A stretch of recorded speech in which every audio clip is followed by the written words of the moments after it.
Back when I used to deal with the cartels, we used to go down to Mexico and we'd see the cartel guys and they would have pallets of money. I also remember looking at them and seeing how stressed they were all the time. Haram money does not give fulfillment. You know, the cartels, they might have their gold AKs and their brothers around them. Not a single man can they fully trust the way we can trust someone who's properly on the deen. You know, they say you can't get off heroin. Many doctors said once you're hooked, it's like a death sentence. I know a brother in San Diego, and he said, you know, nothing would calm my body except halal. He said, I would lock myself in a room, my body would be shaking, I would feel like it's being ripped apart. He said, but when I put my head down in sujood, I would feel at peace. So if I can go from being someone in a Western military who views the Middle East as a scary place and Muslims as potentially the boogeyman, to then accepting Islam, there must be something there. Sheikh Uthman, Daji. Yusuf, we I back. heard a little something about this next podcast. He's on the hook, huh? I heard we're taking it on the road, or should I say, the water. Yep, we're going to be doing this on a yacht. And when people see you on a yacht, they think, oh my God, these guys are wasting money, astaghfirullah. But that's not how it is. Like our brother Saituro, as you know, mashallah, this brother's on the deen. Like, he prays 5 times a day, gives a lot of sadaqah. Man, he's always trying to make da'wah content. And he's using his wealth and influence for good. And that's very, very important in the ummah today, to understand the balance between letting wealth distract you from the akhirah or using your wealth for building your akhirah. What are some practical steps I can take to getting there? Our brother Ammar Sultan, who has Muslimpreneur, link is below, check it out. And like we said before, he's going to give a free class, absolutely free, just for the people watching the D3 podcast. And now, let's get back to that yacht. Let's do it. Indeed. And the intent today to do a chat on a yacht, something a bit different, to show that you can be Muslim and still enjoy life, unlike a lot of the false conceptions that are out there. That's very true. Misconceptions. You know, we have a lot of haters out there that just because, you know, they have a jealousy, and because of their jealousy, they just have to hate on everything, you know. And Allah subhanahu wa ta'ala didn't make this life for us to be miserable, right? Exactly. This is the beauty of Islam. We're not monks. You know, there's a beautiful hadith. Umar ibn Khattab, one time he was going in Sham, in the area of Syria today, and they told him about a Christian monk that sits in a tower and all he does is pray, and he doesn't eat anything, and he doesn't speak to anybody, and people bring him some food and he just survives off that, and he's never going to get married, you know, celibacy and silence and all that. And Umar started crying, and they thought, Umar has been affected by this monk's worship. Umar said, no, it's not that. He said, I'm crying because this man ruined his dunya and ruined his akhirah. He ruined his worldly life. He didn't enjoy anything in this life. And he ruined his hereafter. Isn't that wild? And I'd say, having reverted 2 years ago and changed, I enjoy life more now.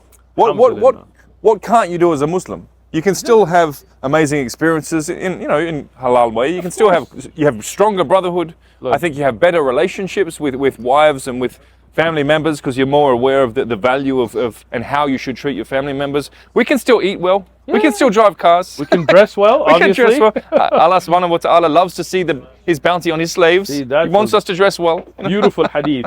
That's the beautiful thing about Islam.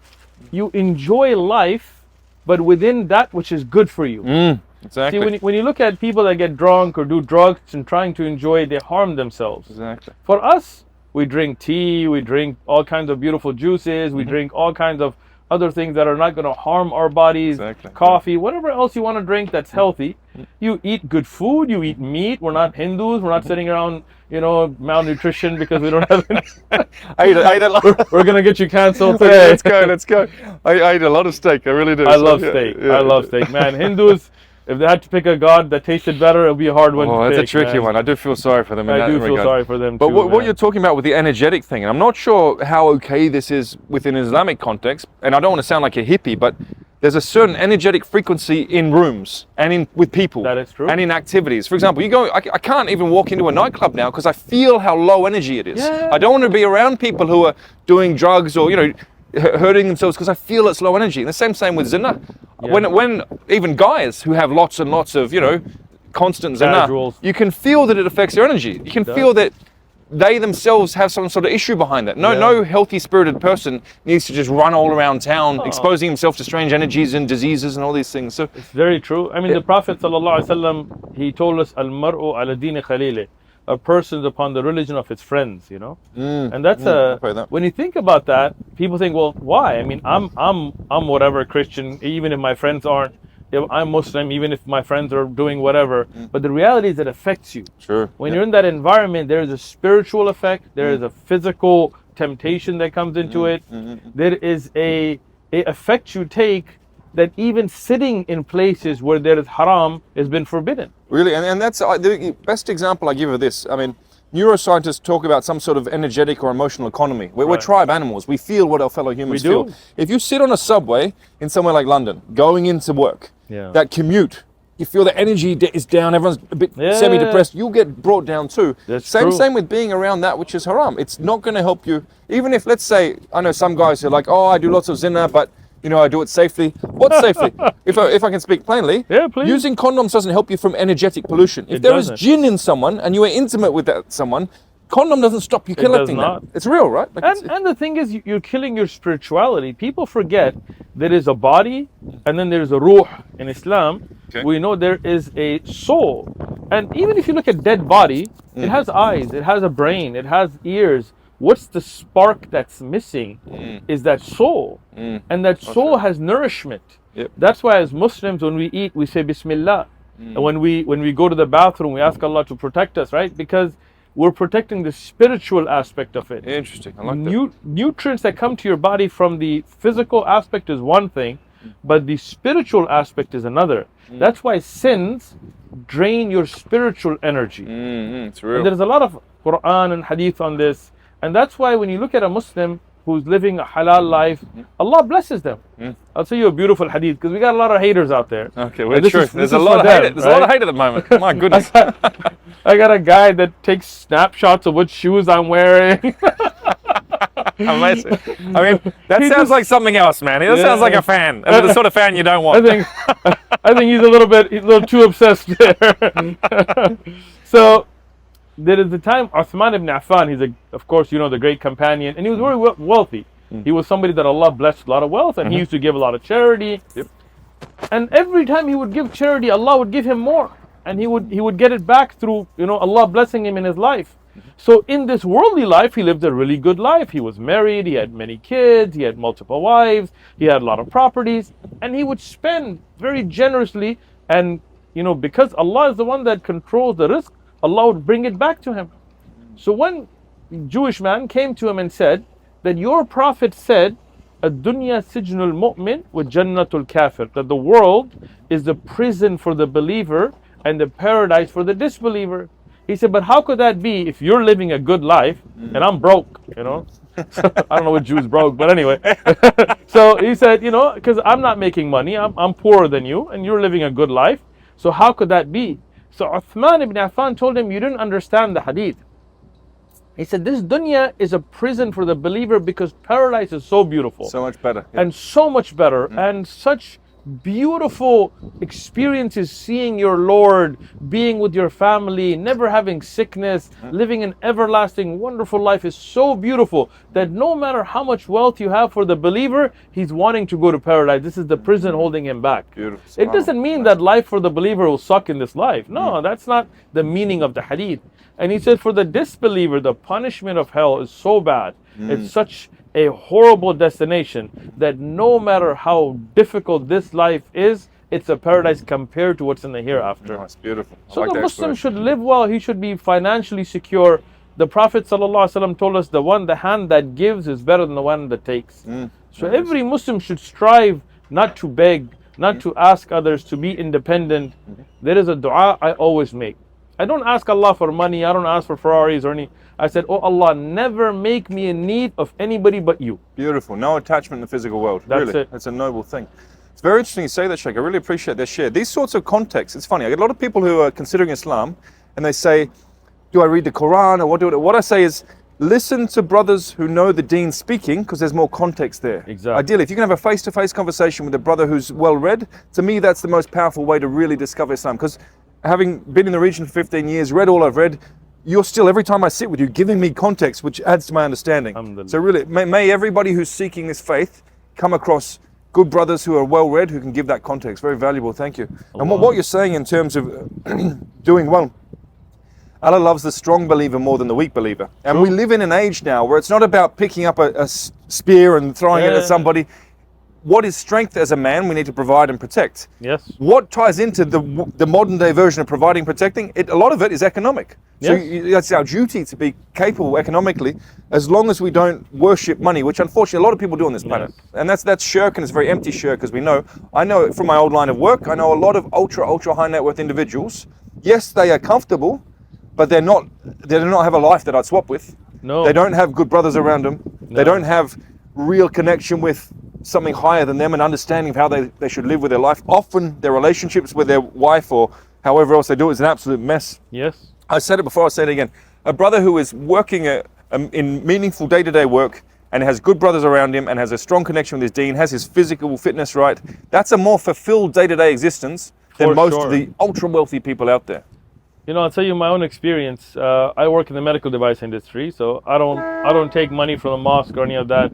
I want to give to the mosque. I don't want to take from the mosque, right? So what I do is I take on consulting gigs right now, contracts. So I used to work for a company. My boss used to make 4 times my salary. Like on paper, his salary was 4 times mine. One day we were just sitting, and we're close, and he said, "Hey, you know what? Nobody in America is debt free." So I told him, "You know what? I'm debt free." Nice. And he told me, "No, you're not." I told him, "Yes, I am." He told me, "Your house is on a mortgage. You're not debt free." I said, "My house is not on a mortgage. I bought my house cash." Right? Beautiful. And in San Diego, that's not easy to do, right? He was shocked. He told me, "There is no way." I told him, "Yeah." He told me, "What about your car?" I said, "I bought my car's cash. Everything that I have, I've bought cash. I don't owe anybody any money." He told me, "You know what? My house is on mortgage. My cars are on mortgage." He goes, "If I am late one paycheck, everything I have is gone." Well, incredible stress. I can understand why riba is looked down. It is modern day slavery. It really is. I can also say, wallahi, I'm 100% riba free. Alhamdulillah. It will limit how you live. I could have a much bigger house or a bunch more toys, which I wouldn't even drive. Right. But that freedom of being self-sufficient, which, as I understand it in our faith, it is sunnah, or is at least encouraged to be an independent trader, to be independent of any overlords. And riba is the ultimate modern day slavery. No doubt. I see why we are encouraged to be free from that, because even if you have less material possessions or a smaller house, you'll be more comfortable in your heart as you go to bed at night. You'll sleep better at night. So a lot of people are online trying to get rich or trying to make it, but they think the way to do that is to go to these online platforms and get these guys that'll tell them, take a loan from here and do this and cheat here and do this and I'll show you how to get rich quick and all this. But tell me this, before Islam and now, financially, how are you? It's very interesting. I've undergone a real change in the last 2 years. And a lot of that comes down to realizing that I get more fulfillment from putting my head on the ground in sujood in the masjid than I do from a new Ferrari. That's really, beautiful. Wallahi, it's so clear to me. So it made me think, why do I have all these cars?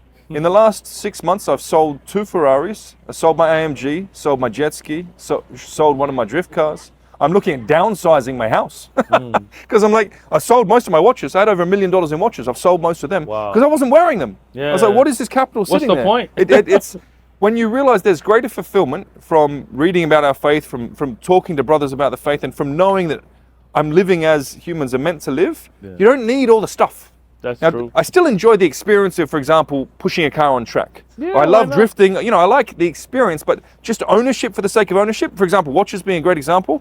It does zero. I was waiting for a specific watch, the platinum, what's known as the Platona, the Rolex Daytona. I was waiting for years for it. I was one of the first people in Dubai to be given this watch from the authorized distributor. You need to build relationships. I've spent it's not easy to get to. well over $1 million with the authorized distributor. When that watch came, I felt no buzz. Wow. I felt no buzz, and I was like, I would have been happy for weeks a few years ago. Yeah. But now, because I know what a deeper fulfillment feels like, it's something as simple as putting my head on the ground. Right. But that's a spiritual enrichment that you have. It's an interesting one. It wasn't a conscious thing. I didn't consciously think, right, I want to examine my relationship with possessions or with wealth. Naturally, through getting closer to the deen, I just realized I don't need all the stuff. I don't need all the physical stuff because it doesn't hit the same when I know that there's a superior way of feeling complete, real, deep fulfillment that has nothing to do with how much you own. And financially, you're still doing good? I'd say I'm doing better, which is very interesting. Wow. So that's interesting. It is. I'd say, especially with some of the investments that I've made and some of the deals that I've put together, I feel since I stopped believing in luck, I've become the luckiest person I know. But that's beautiful. So you stop chasing the worldly life, and now financially you're better, spiritually you're better. You don't believe in luck, but you've become the luckiest man around, right? How beautiful is that? It is beautiful. And I have a theory as to why everything's working out. I think my Niyah has changed. Instead of coming from a place of, oh, I need this new car, oh, craving for that new watch, because I genuinely don't care about those things. Right. The Niyah that I take into my business dealings and into my investments is simply, all right, if this works, great. If it doesn't work, great. I like those people, I like this product, I'm going to get behind it, as opposed to, I need return on this money. It's, as the Niyah changes, so does the outcome. It's a very interesting thing. That's the whole thing. Intention, as the Prophet, peace be upon him, said, إِنَّمَا الْعَمَالُ بِالنِّيَّاتِ وَكُلِّ امْرِئٍ مَا نَوَى. Every deed is based upon the intention, and everybody gets what they intend. Now that's a very interesting hadith. I haven't heard that before. Oh, it's a beautiful hadith. This is the first hadith in Sahih al-Bukhari, and in Riyadh al-Salihin and books like that. And the depth of this hadith, most people miss. Yeah. See, I would have read it, but it didn't grip me like it did when you just said it. Interesting. The point that you made earlier about context, right? So every deed is based upon intention, and everybody gets what they intend. So people assume these two lines mean the same thing, but they don't. So every deed is based upon the intention. So for example, if you intend that you want to help somebody for the sake of Allah, then that deed is for the sake of Allah. Allah will give you the reward, not just this worldly gain. It's interesting you say that. If you allow me to interrupt, Sheikh, my whole major amazement in terms of business has come from my little tailor shop. I set that up as a fun project. It was really meant to be a majlis with the boys. It has become the single busiest tailor shop by a big margin in the whole of the country. Wow. From day one. Like it's remarkable. Shout out. What's the name of the shop? Custom Made Reality. Custom Made Reality. I have actually gotten a suit there, which I'm going to be picking up tonight, inshallah. It's our honor. It's our honor, Sheikh. Thank you. It's amazing. Habibi, thank you. I mean, and I went into that, to your point, as solely, let's have fun, let's help brothers to look good and feel good, let's make it a positive networking space where you walk in, you get uplifted. Right. It's a space where there's a lot of mentoring. We have a prayer room that has a bunch of leaflets on Islam. Alhamdulillah. Like the Niyah behind it, the intent was, let's win together and create a good community vibe, and also encourage men to level up. Yeah. How many spaces are there that are sort of interesting for Instagram and flashy, but also have that underlying message of it's not just about clothes, it's here to level up, and it's worked. That to me is proof, if you will, or a case study that if you set a certain intent, and really your intent is such that I'm not doing this for me, or I'm not trying to squeeze profit, I just want to produce something positive to give a benefit to anyone who walks in. Even come in for a game of pool, you feel uplifted by the brothers around you. It's a beautiful environment. And that's pumping. It's an actual business. I had to hire an accountant at one point. I was disappointed. I was like, this wasn't meant to be a business. I was just trying to have some fun. Exactly. See, but that's the second part of the hadith, that everybody will get what they intend. So when you go into a business and your intent isn't to rip people off, your intent isn't just to make money, your intent is, look, I want to go and have a good environment for brothers to come, to be the best versions of themselves, to learn manlyhood, to be around good men, then Allah blesses you with the wealth that you got, because again, you're doing it halal, you're doing it the right way, you're not using riba, you're not using interest, you're not cheating, you're not lying. And on top of that, Allah blesses it with more coming back to you spiritually in a way. I mean, many businesses have tried to make gimmicks here in Dubai with tailor shops. I know people. But why was yours successful? Because the cleanliness of your intention. Really. And even people who don't have any sort of connection with faith yet, may Allah guide them. I mean, they'll walk in and say they feel an energy in the shop. They just feel that it uplifts them, which is quite amazing. It's funny, I think a lot of men, and this is part of the reason why the tailor shop is so successful, I think, a lot of young men are looking for guidance. Yes. And this is why you see like 22-year-old YouTubers all of a sudden with wisdom about life. I'm sorry, you're in your 20s. What do you know about life? What do you know about life? What happened to listening to the village elder with a bit of grey in his beard? Right? You know what I mean? Like it's funny how a lot of people are looking for very young and inexperienced people for guidance. And I think I see that a lot in the shop. A lot of people are coming into the shop and I say, look, I can give you certain guidance. You can find mentors that give you certain guidance. And again, even if you don't have faith, there is a certain book that was written 1400 years ago that has more clear guidance, that is more relevant to today than ever before. So true. Have a look at that, friend. The amount of times I said, and it's interesting, I think part of the reason why I am so lucky, I have so much barakah in my life, so much positive rizq, is because I've encouraged so many people. Just look, I'm not going to preach or push too much. People have to find it, in their own way.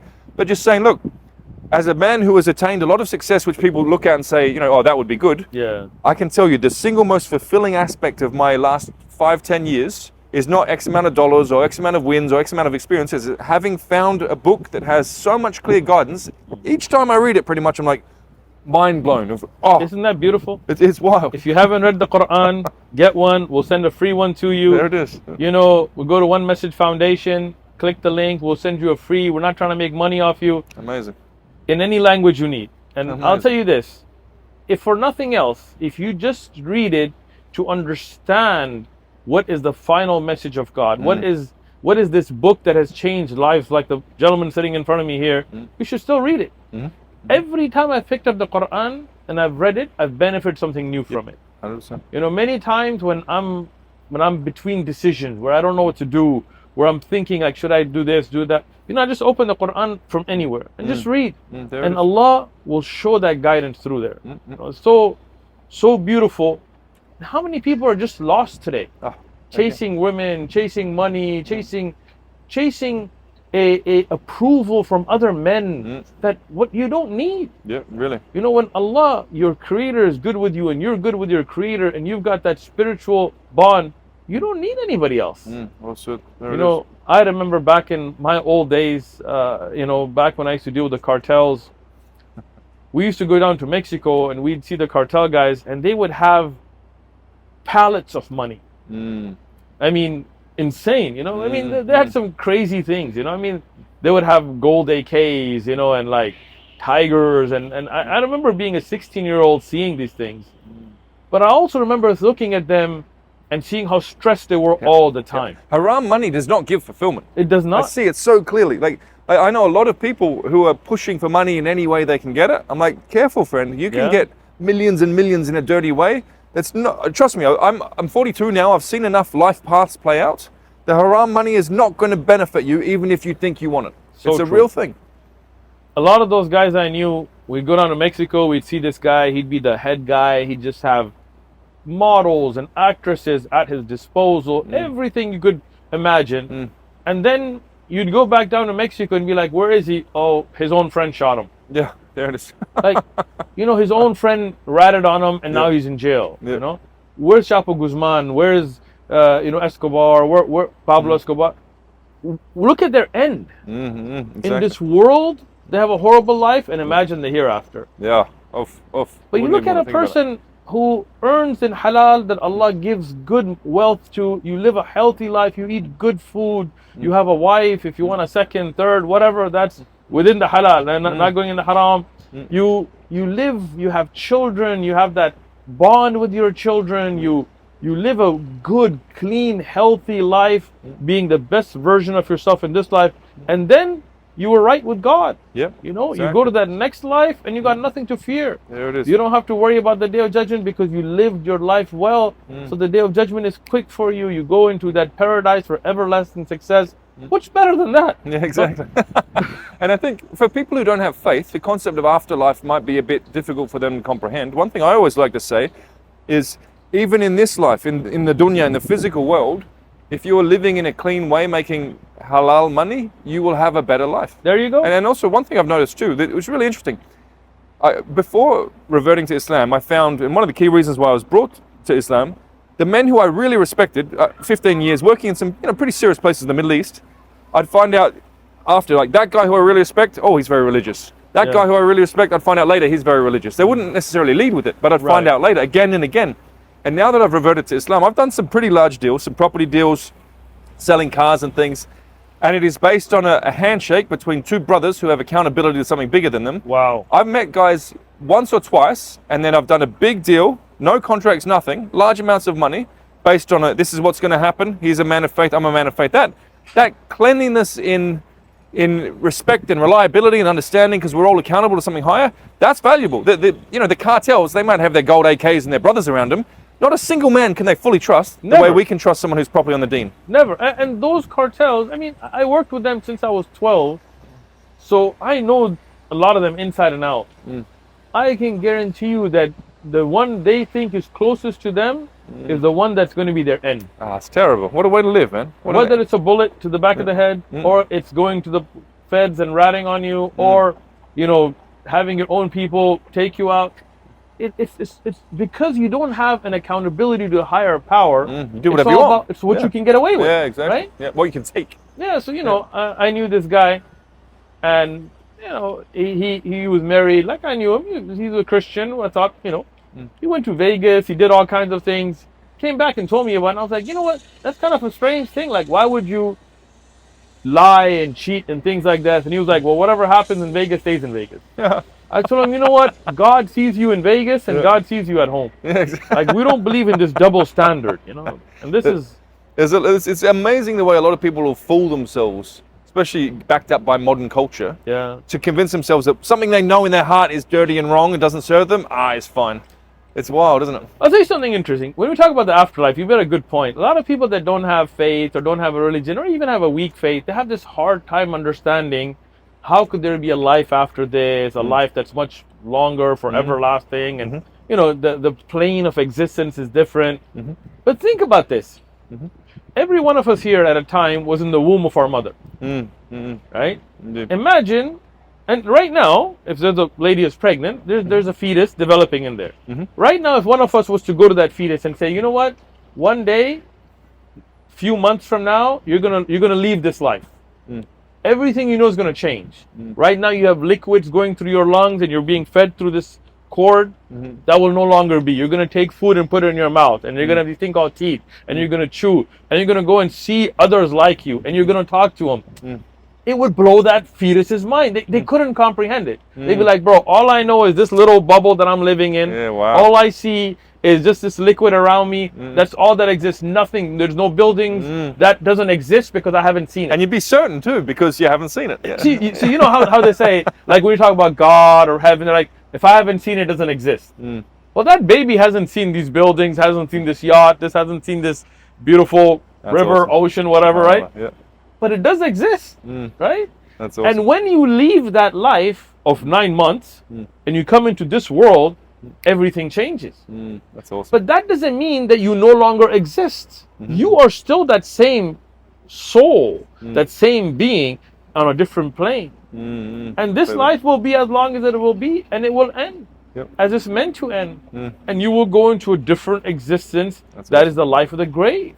And then you will be raised, and you'll be a different existence after that. But humans weren't meant to end, and that's why everything that we think about after death is always going to have a plan. Even if you go to somebody in a forest in the Amazon. I was in the forest in Indonesia. We met people that hadn't seen civilization. Oh, wow. You know, people that still walk around naked. You know, well, okay. We gave them dawah. A lot of them became Muslim. There's videos you can see. Amazing.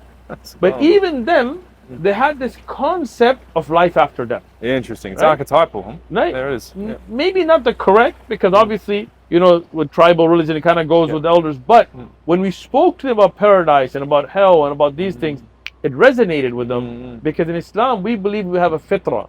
We have a natural inclination towards what's right. There You know? it is. You don't know if you've seen that video of that little girl when the parents are telling her about Jesus, and she's like, wait a minute. If Jesus is God, who was he praying to? You know, and the parents are like, because a child does have the belief there is a creator. You know, I went to when I was in college, I was a teacher's assistant. I was trying to, because I didn't take any loans, I was paying my own way. Amazing. And you would see little kids, like kindergarten kids, and I would be teaching them as an assistant in the school. And you would just, you know, say something and they'd be like, oh, God above. God sent this. God. Never did they say a monkey named, you know, Hanuman, or, you know, unless the parents teach them these kinds of false ideas, they will never be like, you know, a guy named Ram who's blue, you know. With 6 heads or something. Or, you know, no, Ravan has 10 heads. Okay. You know this story? All right, I'm going to tell you the story, right? Because as manly men, or people who want to live by the natural indication of a man should be, I think Hinduism is never an option. And I'll tell you why. I'm not being biased. I studied it Okay. before I chose Islam. Okay. Right? Amazing. Yeah. So there is this concept of a guy named Ram. Right? Ram is a god. You know, Hari Ram, right? They talk about Ya Ram, Ram. All right. Ram has a wife named Sita. Okay. Right?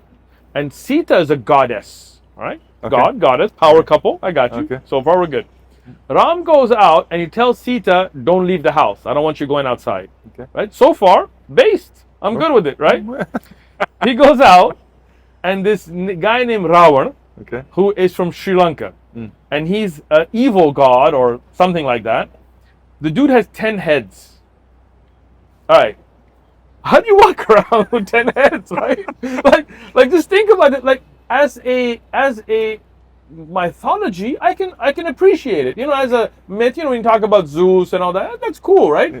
But if you mean that you really believe a dude was walking around with 10 heads and nobody noticed, like, come on, right? How many necks did he have? I mean, and how did he sustain all those heads if he wasn't able to eat steak? So this guy, confusing, man. he comes and he tempts Sita to come out. Okay. And she's a goddess, but she comes out and he kidnaps her. Okay. All right. Now the story gets interesting, right? There's now, more? There's more. No, this is the beginning. So he kidnaps her, takes her to Sri Lanka, Okay. to the island kingdom, right? Ram comes home, God, now the billah, but you know, people pray to him, Ram, that's like one of their main avatars, right? Okay. He comes home, where's my wife? Yo, your wife got kidnapped. So what does he do? Like you know, any man would be like, let me go get my weaponry, but you know, nobody's gonna touch my wife. I'm a Muslim. You look at my wife wrong, we're gonna have problems, right? I'm Pashtun, we got guns, you know, we roll like that, right? So he comes home, he's like, how am I gonna get my wife? He's too powerful. What? So he can't free his wife, even though he's God. He has to get help from monkeys. Sorry, what? From monkeys. Wallahi, I'm not kidding. Go Google it. Look it up. Hanuman, the monkey god, with a monkey army.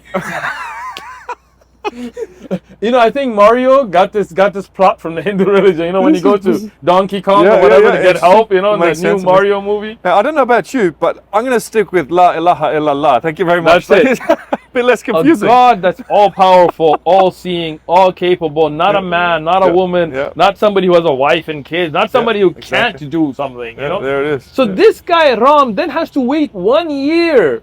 1 year, the dude is doing whatever he's doing with his wife, because obviously he didn't take her to Sri Lanka to pray with her, right? And then with the monkey army, he frees her, and then he's like, "Lord, I can't be with you anymore because I don't know what happened on that island," you know, right? This is real. This is real. Yeah, look it up. I mean, I studied it, Mahabharata, Gita. You look up the Puranas, Ram, Sita, Ravan. And this is actually believed, like genuinely believed. I have a hard time believing that people actually believe that this is true. Wow. But that's what they say. I read this, I was like, I can't be Hindu. Oh, I'm done with that one, you know. You know, like in Islam, we don't believe in being punks either. We don't believe in being weak. You know, this idea of turn the other cheek, I don't believe in it. No. I don't think anybody believes in it. No, I don't think it's natural. Because I was in the UK, I was in Aylesbury, and we were doing some da'wah, and some guy came, and you can see the video, it's on One Message Foundation. Okay. This guy comes up, and he's like, he tries to debate, and now he's falling apart. And he's a Christian apologist. And then you have a man of the Jewish faith come up. And this Jewish man was very interesting. He came in the middle of the debate, and he tells the Christian man, he goes, I don't know why you're debating with this man. He's talking about me. He's a monotheist. He says he believes in one God. You believe in multiple gods. And he tells them, look, Judaism was the true faith of Jesus, and you guys are just a offshoot, right? So he jumps in the middle of this. So the Christian guy, trying to get him on his side, tells him, Muslims are violent. And us Christians and Jews, we believe in turning the other cheek, right? I was like, hold on. So you believe somebody slaps you, you're going to turn the other cheek? He's like, yes, that's what we believe. I said, all right, let me slap you right now. Like, I'm not trying to be violent. I'm not trying to be rude. All I want to do is help you prove your point. Yeah. I'm going to volunteer my services. Like a MMA or a boxing match. We're going to... power slap, it's a sport now. Right. Power slap, there you go. I'm going to power slap the living daylights out of you. And I want to see you live by what you're saying. Turn the other cheek so I can backhand you then. I don't know which other cheek you're going to turn after that. And also, what's your wife going to think after watching this? I mean, let's be what wife? Exactly. That's what I like about Islam. It just makes sense. biologically, social dynamics. It just makes sense. Allah tells the Quran that if your enemy inclines towards peace, incline towards peace. We make treaties, we live in peace. The Prophet Muhammad, peace be upon him, went into Medina. He made a peace treaty with all the people of Medina. Jews, pagans. He said, look, we defend Medina together, right? Live peacefully together. Great. But if you're going to come and try to take my manlyhood, if you're going to try to violate me as a man, touch my wife, my daughter, my kids, my family, I'm going to defend them. 100%. You know, there was I studied every religion that I could to the best of my ability before I chose Islam. Interesting. Right? Okay. So I could say similar. I went deep down the Buddhist rabbit hole. Right. I was 12 years Catholic schooling. There you go. I didn't look into Judaism, to be honest, because it's just, to me, it's... I did. Okay, so wow. I went to a place called... I just found it too complex to get my head around, to be honest. I went to a place called Temple Bethel in San Diego, right? Okay. It's a synagogue. Okay. I was 18, right? I went to them. I said, hey, you know what? I wanna study about... Maybe I want to be a Jew. I want to study about Judaism. They were like, nah.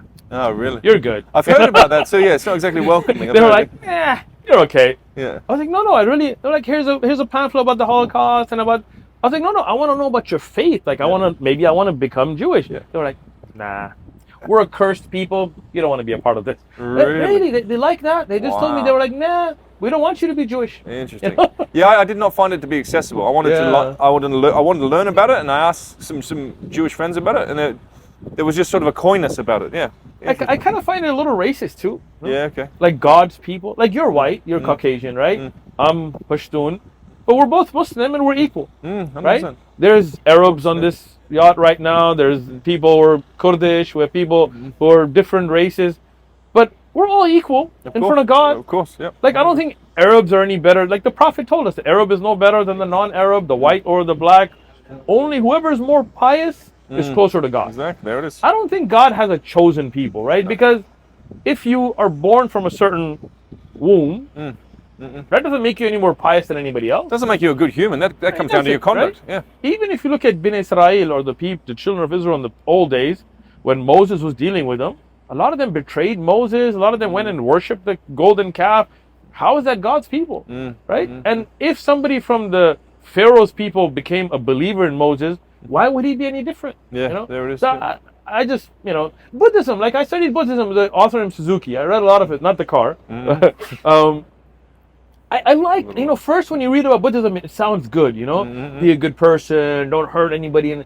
But then I got to a chapter about how you couldn't stop violence by violence. Yeah, I had the same issue. And seeing what happened to the Tibetan people, I'm just like... the Dalai Lama is out there having tea with the queen, and his people got slaughtered, and they couldn't even defend themselves. Yeah. Right? Yeah. And this author, Suzuki, said, look, if a man breaks into your house and is about to rape your wife or kill your mom, meditate. Meditate. I was like, meditate? I'm going to clack, man. I'm a man. I'm not going to how could you live with yourself? Wow. And to me, again, it just doesn't match with reality. And then that's above all else. I think the thing that I am most amazed by again and again with Islam is how clearly it matches the reality of life. It's the opposite of, say, ideological, leftist, weird. It's based, it's sensible, it takes into account male biology, female biology, tribal dynamics. Like it's just matching with the reality of the world we live in, matching with the human condition. See, other religions don't really do that. It's the religion that is revealed by the creator of man. So of course it's going to match with how men, women, humans are because the creator made it. Like if I have an Apple phone or a Samsung, Apple will know best how an Apple phone works, not Samsung. And Samsung will know best how a Samsung works, not Apple. So if I want to get instructions on how to use an iPhone, I need to follow Apple's instruction, not come up with my own or ask you or anybody else because we didn't make it, right? Indeed. God that created us tells us, look, don't pollute your body. Don't put drugs and alcohol and things into your body because not that it hurts God, but this is going to hurt you. It's going to hurt your energy. It's going to hurt your body. It's going to hurt your spirituality.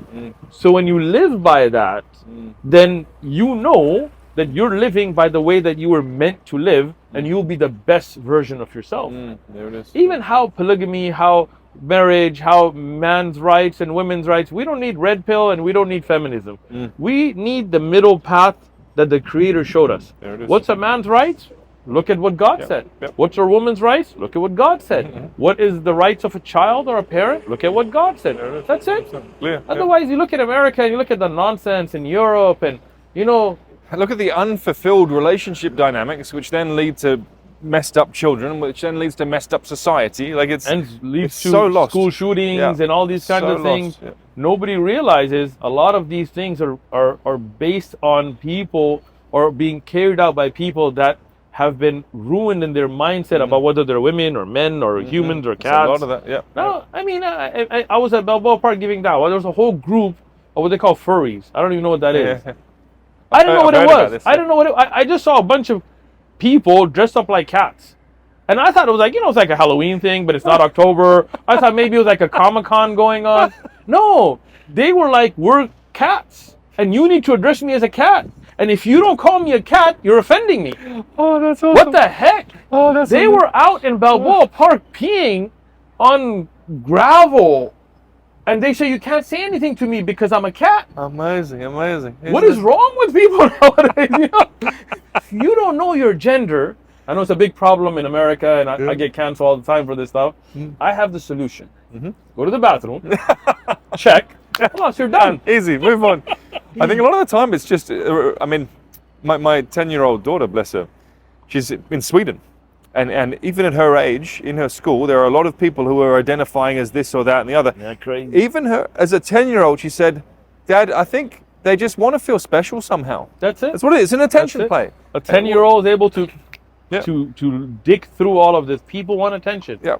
I mean, there's many people that now, just for attention, they go on these online memes and online platforms and say these things just so people can react, and they get their 5 minutes of fame. Yeah. Right? And it's pathetic because they don't, you know what, it all gets back to what you said earlier.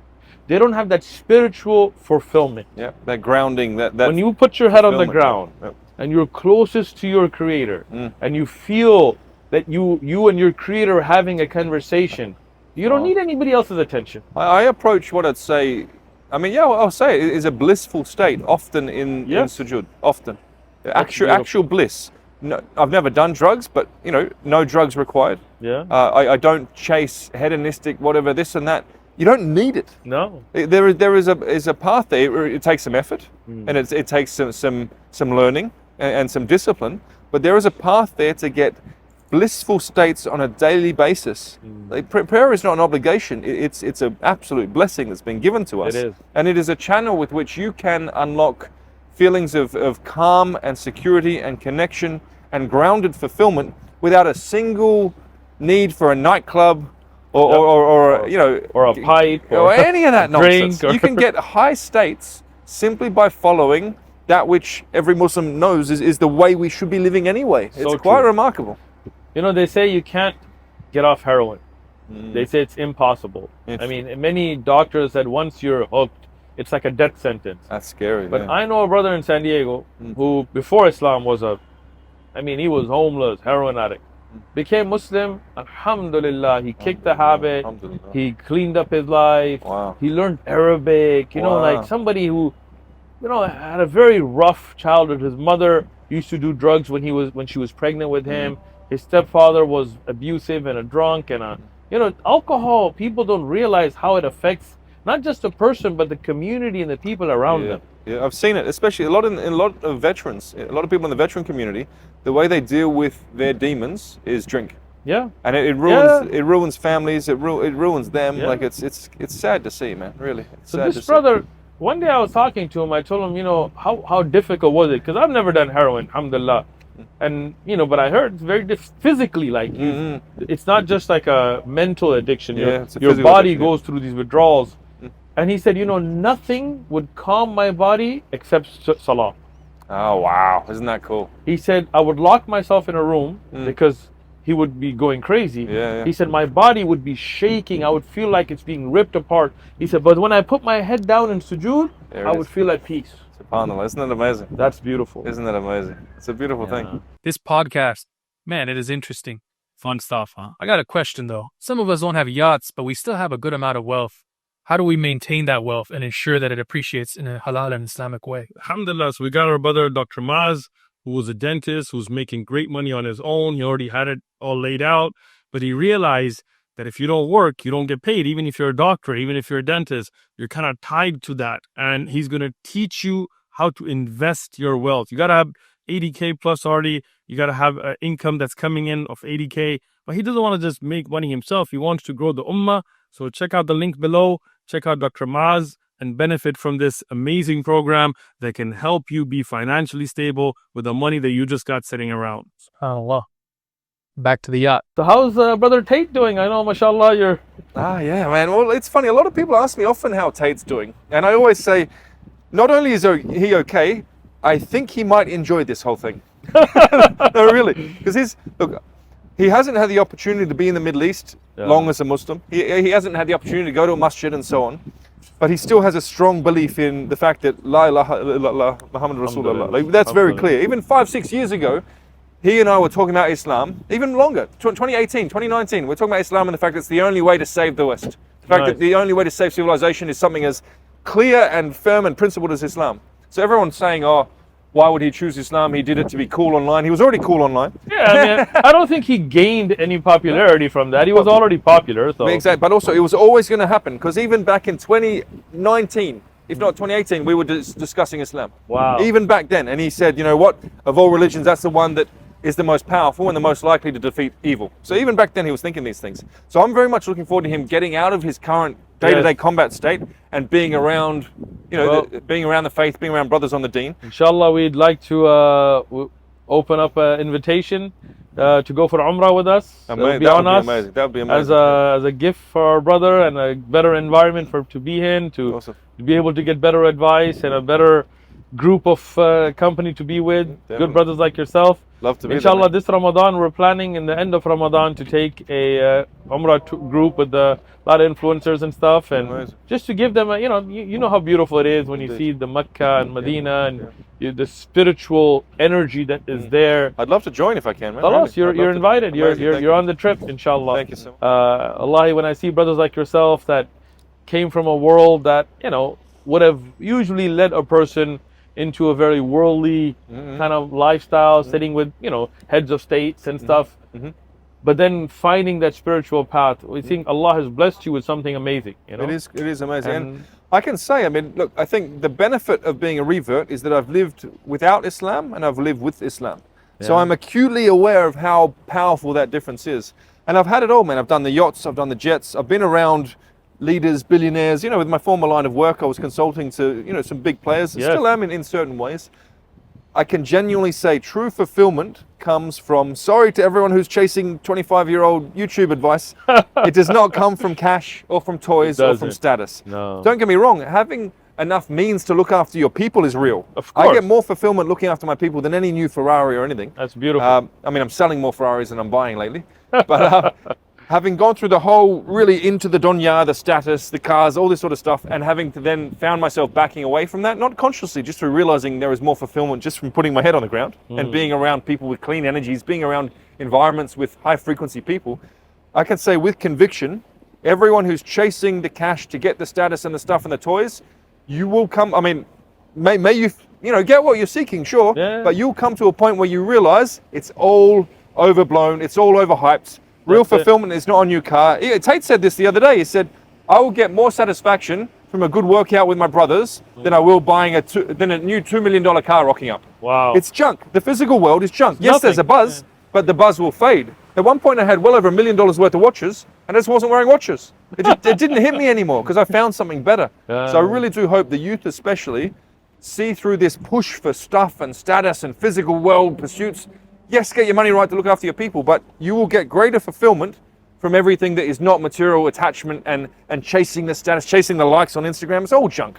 It's all junk, man, really. I've seen it again and again. That's beautiful advice. And I really hope people take heed to that, because you will improve yourself on so many levels with that kind of advice, right? You just be a more fulfilled person. Even as a Muslim, you're living a great life. Oh, 100%. I'm living a better life now, man. Yeah, financially you're well off. You have a good family life, alhamdulillah, you're a good father, a much better role model than you would have been before. I think so, definitely. Yeah. And at the same time, you've got that spiritual wealth that nobody else has. And I think also, thank you, Sheikh, I feel very blessed. I think a lot of people in my position financially, the hedonism creeps in. Because if you don't need to work for money, oh, just go to a beach club, or maybe, you know, do this, do that. With Islam, I can say no to all of that with such conviction that it's not even an option. Yes. And I think it's good. I think humans can do with some guidelines. Yes. Because if I don't have accountability and I've got more money than I can spend, why not engage in hedonism? Well- Why not go and do things that I know is destructive, but everyone else is doing it? Now I can say, sorry, all my friends know, don't invite me to nightclubs. I'm not Yeah, going. I'm not going. Don't invite me to parties. I don't want to be around that energy. Having that guidance is so useful. Even the 5-time prayers helps me stay on point. You know, for sure. I know I gotta wake up for Fajr, so I'm not just gonna be out all night doing something crazy because I know I got Fajr. I got Dhuhr. You know, even in the UAE, for example, a lot of times when we have meetings, it's all around prayer times. Yep. You know, hey, let's meet up after Dhuhr. We'll do that after Asr. After Maghrib, we'll do this. You know, so it structures your day. It structures your life. And humans need that structure. We do. need to move. We need No to doubt. do. Where things go wrong with the human mind is where you can just sit and reflect and overthink or chase dopamine. By having to get up regularly and go and do something, it involves what is essentially positive mantras. Yes. What is prayer if not clear mantras about gratitude, so about true. accountability, about watching out for evil? A'udhu billahi minash shaitanir rajim. It's important to say beautiful is these that? things. Yeah. And to say them regularly, we are programming our minds That's true. to stay effective humans. You don't have time to be lazy and depressed if you need to follow certain obligations, healthy obligations throughout the day. If you even think about what you said, that if you haven't, because you've seen that Jahiliyyah, you appreciate Islam, right? Umar radiyan said that. He said, whoever hasn't seen the ignorance of Jahiliyyah, they don't truly appreciate Iman, right?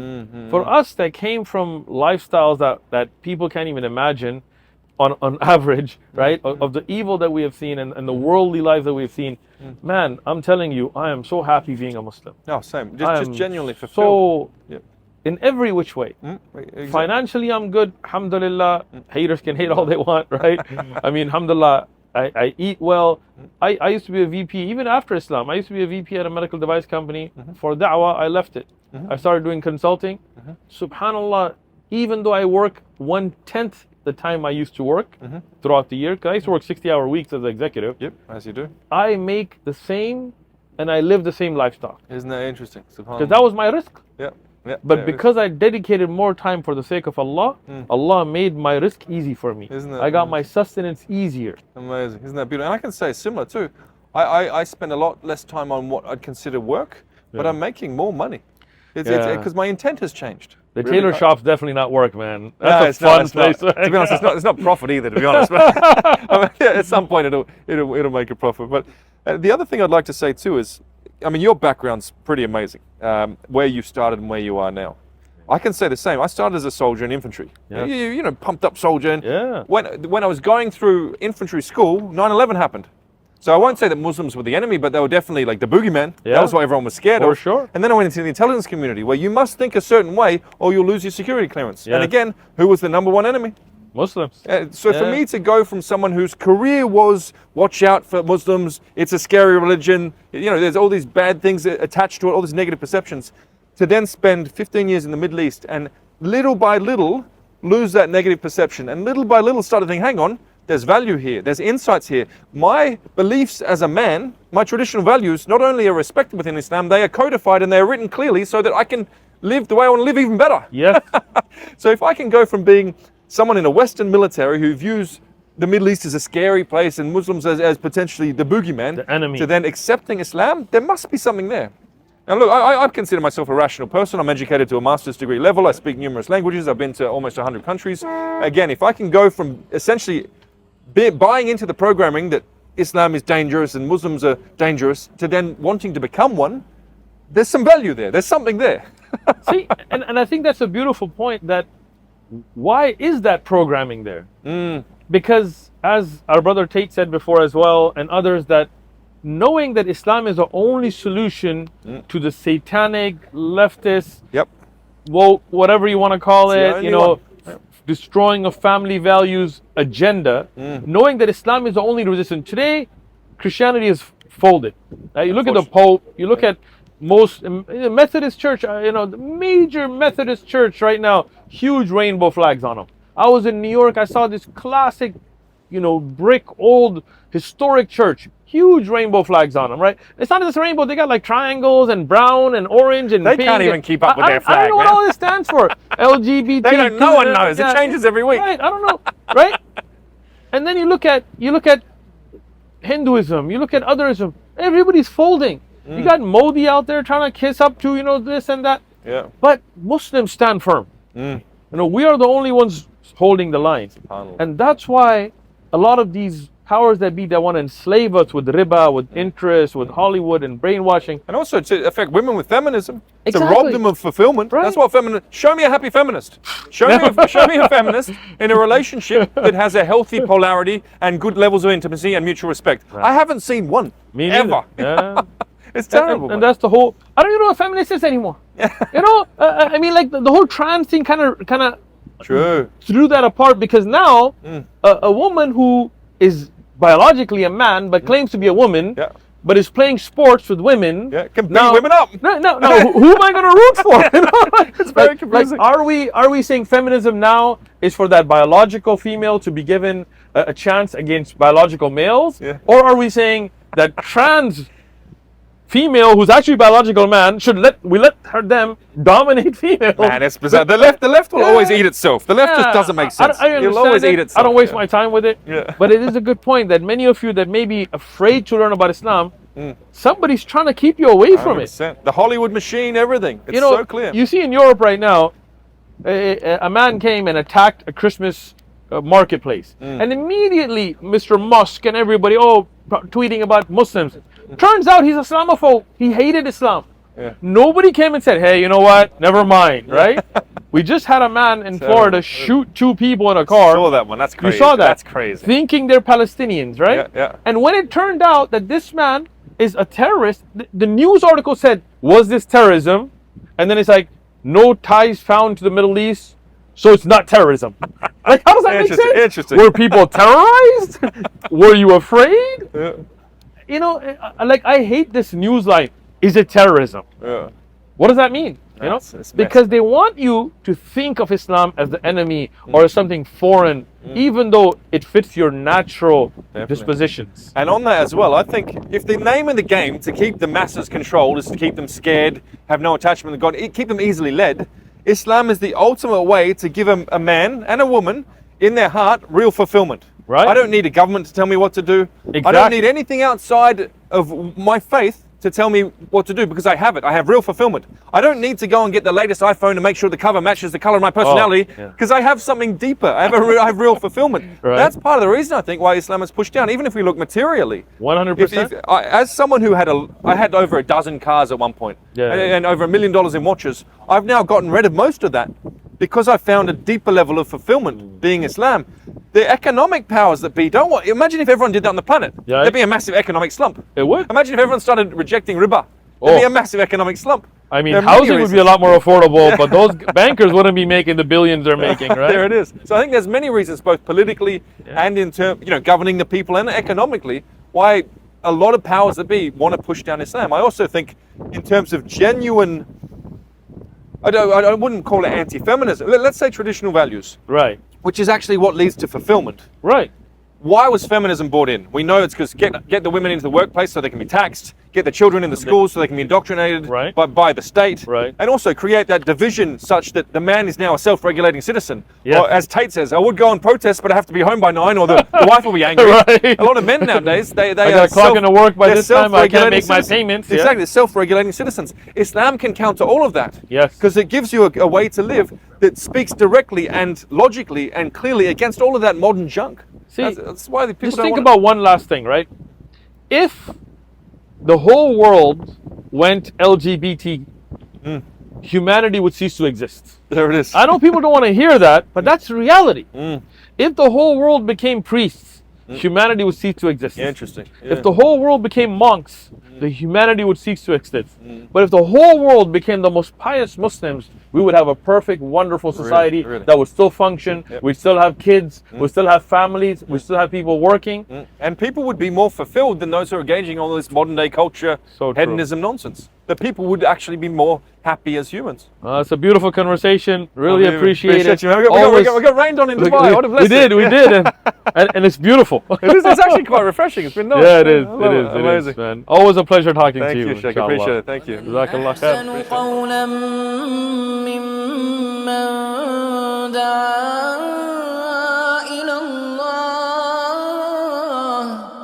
وعمل صالحا وقال إن